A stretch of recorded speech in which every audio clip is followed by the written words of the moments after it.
Guys, it's Ryan with Fluid Health. Today I'm going to show you how to do a self-mobilization technique of your hip using an exercise band. I've just taken some TheraBand here. It's one of the heavier duty TheraBands and then lassoed it. So I've tied a knot in it so it creates a sling. But what a distraction is a form of a mobilization of the joint structure, the arthrokinematics. Arthro just means joint, kinematics means motion.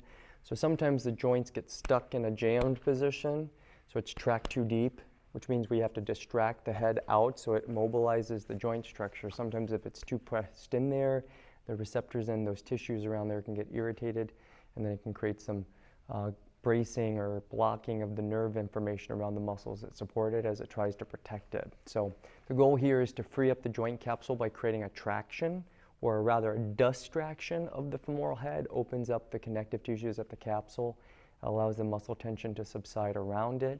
You're going to get a deeper stretch. So we're going to combine this distraction technique with a PNF stretch, which is a straining of the muscle to provoke the tendon so that the tendon will relax the muscle activity. So it's kind of a twofold here.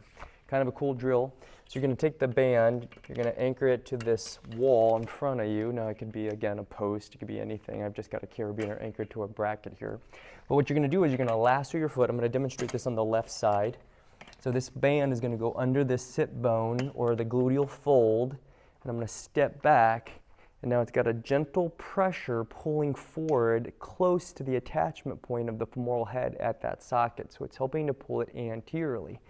And again, when I rock my hip under and pull my pelvis under so that the front side goes up and the back side goes down, it's going to start to stretch into the hip flexors, the hip capsule here, the front capsule.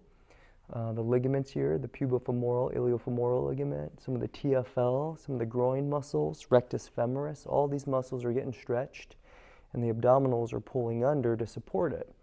So once again, you're going to pull under by squeezing your glute, and this is again an active stretch. You're using your glute and your obliques to pull under till you get to the first barrier for stretch resistance but not pain.